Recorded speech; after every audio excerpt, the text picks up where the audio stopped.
Alors on travaille sur des polymères qui stockent de l'information. Donc ce sont en fait des molécules qui permettent, un petit peu comme des disques durs, un petit peu comme des mémoires, de stocker de l'information, mais à l'échelle de la molécule. Donc c'est beaucoup plus petit que sur un disque dur ou sur une mémoire flash.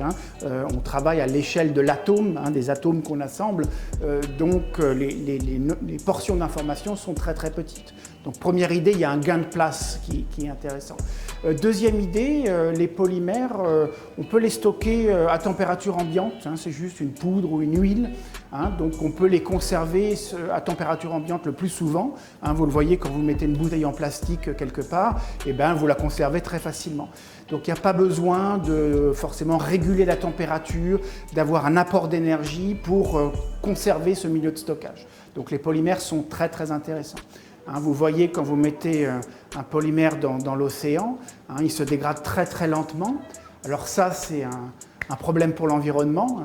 Par contre, dans un autre contexte, imaginez un polymère qui se dégrade très peu, permet d'imaginer qu'on puisse stocker des données sans faire quoi que ce soit pour des millions d'années. Donc c'est quelque chose qui peut être très intéressant à ce niveau-là aussi. Par contre, il y a des applications à plus court terme, et notamment des applications qui sont déjà commercialisées, notamment dans le domaine de la lutte anti-contrefaçon.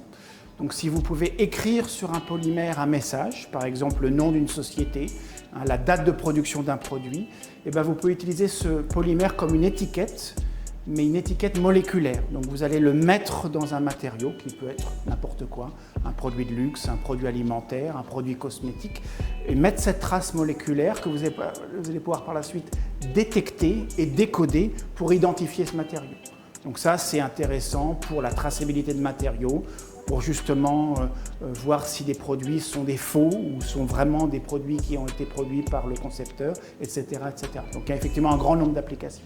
Alors les travaux sont menés ici, à l'Institut Charles Sadron. Donc on est un institut du CNRS qui est dédié à la recherche sur les polymères et sur les nouveaux matériaux. Donc on a à peu près 220 personnes qui travaillent dans ce bâtiment, et notamment dans mon équipe environ 25 personnes qui travaillent sur ces sujets. Pour arriver à faire des polymères où on met de l'information, il faut aussi les lire, il faut comprendre le stockage. Donc j'ai besoin de travailler avec des mathématiciens, avec des informaticiens, avec des experts en théorie du codage, avec des physiciens parfois. Et ça nécessite des collaborations nationales ou internationales. Donc on travaille avec des gens en France, beaucoup, mais aussi en Suisse, aussi aux États-Unis, aussi en Allemagne, donc dans un grand nombre de pays. Et les collaborations, c'est vital pour la science. Pour faire ces polymères numériques, déjà en termes de chimie des polymères, ce sont des structures qui sont beaucoup plus élaborées que les plastiques conventionnels. Nos polymères numériques n'ont rien à voir avec les polymères de commodité qu'on utilise pour faire des emballages de commodité. Donc c'est plus des polymères qui commencent à ressembler aux polymères de la biologie, comme l'ADN et les protéines. Donc il y a beaucoup plus de chimie à faire, beaucoup plus de choses à développer. Donc c'est un peu plus technique, mais à l'arrivée, il bouscule les frontières parce qu'on commence à avoir des matériaux synthétiques qui ressemblent aux matériaux de la vie. Donc ça ouvre des horizons très intéressants.